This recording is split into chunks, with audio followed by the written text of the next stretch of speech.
Saking ngototnya ingin dihormati dan dimuliakan, mereka para kaum imigran itu berani menciptakan ajaran sendiri dan mengelabui umat Islam dengan mengatakan cinta kepada Habib itu hukumnya wajib. Tidak sah iman seseorang kalau tidak mencintai keturunan Nabi, yaitu para Habib-Habib keturunan Yaman. Begitulah kata mereka yang senada diucapkan oleh kebanyakan kabib-kabib yang kemana-mana membawa kehebatan nasab yang ujung-ujungnya jadi senjata untuk dawir. Merekalah orang yang selalu merasa mempunyai darah paling mulia di antara darah manusia manapun. Jangankan sosok seorang ustadz atau gus yang songkoknya miring-miring, dengan sarung goyor terlilit tinggi sebelah dan memakai sandal jepit. Bahkan, kepala kiai yang pakai sorban pun masih lebih mulia telapak kaki Habib yang kotor, yang bodoh dan bejat. Itulah ajaran yang ditanamkan kepada muslim pribumi Nusantara yang selalu direndahkan martabatnya melebihi budak yang harganya paling murah di pasaran. Mungkin para kabib-kabib itu sudah lupa kalau di Indonesia itu banyak pondok pesantren yang diasuh oleh kiai-kiai pribumi yang mereka mengajari santri-santrinya untuk senantiasa mencintai Nabi Muhammad dan keluarganya. Kemudian kalian para kabib-kabib dengan enaknya mengaku bagian dari keluarga Nabi, ngaku cucu Nabi. Mana buktinya, Bib? Bib, mana buktinya kalau kalian itu cucu Nabi? Yang jadi persoalan di sini ya, beliau mengaku sebagai dzurriyyah Rasul. Satu, sebentar ya, jangan dipotong dulu. Ngaku sebagai dzurriyyah Rasul. Kita sebagai orang Ahlus Sunnah wal Jamaah punya keyakinan cinta kepada dzurriyyah Rasul itu hukumnya wajib.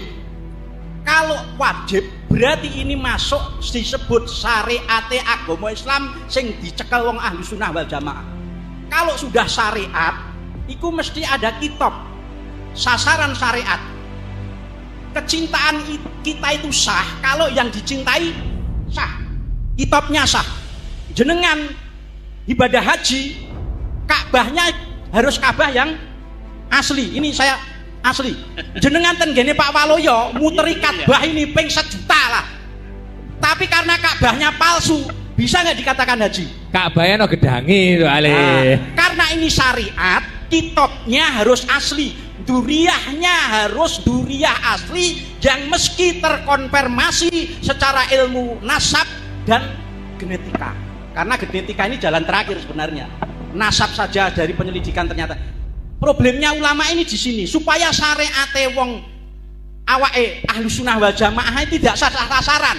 Wis tiwas dicintai pol-polan jebur estri tetangga ngono lho. Begitulah kengototan kabib-kabib Ba'alwi itu dalam memburu pengakuan kemuliaan atas nama Ahlul Bait Nabi.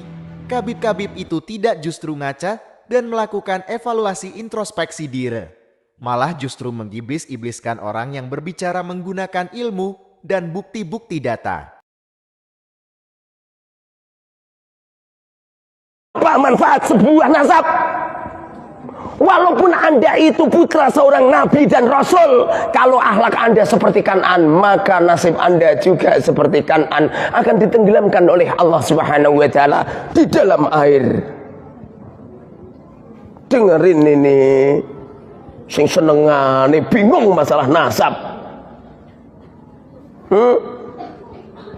Apa manfaat Anda putra seorang ulama besar? Besar itulah ayahmu. Apa manfaat Anda putra seorang sayyid, putra seorang habaib? Habaib itu kan abahmu, kakekmu. Tapi kalau akhlak Anda jauh dengan suri tauladan yang telah diajarkan, yang telah diperbuat oleh baginda Rasul sallallahu alaihi wasallam, memalukan. Bikin malu. Dan dzurriyyah Rasul tidak seperti itu. Rasulullah nyampe pernah mengatakan, bila mana itu Fatimah mencuri akan kupotong tangannya. Itu membuktikan bahwasanya anak cucu Rasulullah tidak ada yang seperti itu. Wa yutahhirukum tadhira. Allah Subhanahu wa taala senantiasa mensucikan, membersihkan mereka dari akhlak-akhlak yang tercela. Nggak mungkin ada seorang dzurriyyah Rasul, cucunya Rasulullah, dari pintu satu ke pintu yang lain hanya jual minyak, hanya jual tasbih, hanya jual nasab, hanya jual silsilah, hanya untuk mencari keuntungan pribadi. Nggak mungkin. Kalau benar-benar dzurriyyatir Rasul, mereka itu senantiasa menolong umat. Pandangan mereka adalah wabil mu'minina raufur rahim. Pandangan mereka adalah raufun, sering memberi, sibuk mensubsidi, sibuk menolong, sibuk meladeni. Apa manfaat sebuah serban kalau akhlak mereka tidak sama dengan orang-orang yang bebas serban? Dengerin itu. Apa manfaat sebuah imamah?